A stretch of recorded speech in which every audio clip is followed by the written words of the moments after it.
18 वर्ष पर जितिब Bharat Harib England भांगिब Kohli Dhoni record इतिहास रचिबे शुभम गिल प्रथम टेस्ट इंग्लैंड को हराई भारत रचिब इतिहास जो काम विराट कोहली MS धोनी पारि नथिले करी सेही काम करिवे शुभम गिल। हाँ दर्शक बंधु आसंता जून 20 रु इंग्लैंड सह टेस्ट सीरीज खेलिबे भारत। इंग्लैंड रे पहुंची सारी भारत प्रथम टेस्ट मैच जून 20 रु खेलिबो। आपण कमेंट करी कहतु यही मैच भारत जितिब ना हारिब। जदि यही मैच को भारत जीति जाउची ताहले 18 वर्ष पर भारत जितिब इंग्लैंड गस्तरे प्रथम सीरीज। दर्शक बंधु 2007 मसीह राहुल द्राविड़ नेतृत्व में इंग्लैंड गस्त करथिला भारत एवं यही सीरीज को 1-0 रे जीतिथिला।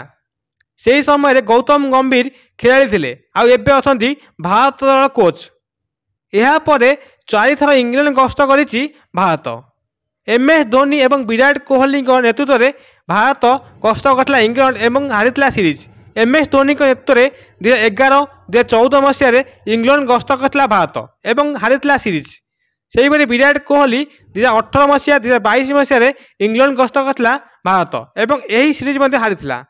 MS धोनी नेतृत्व में 2011 मसीह 0-4 रे हारिथिला सीरीज। 2014 मसीह 1-3 रे हारिथिला सीरीज भारत।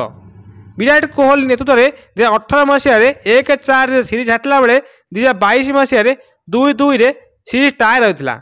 या परे मध्य भारत एथर गस्त करिछि मैच जीति नाही। जदि यही जून 20 थिया मैच को शुभम गिल नेतृत्व में मैच जीति जाउछि ताहाले 18 वर्ष रेकर्ड भांगिब भारत।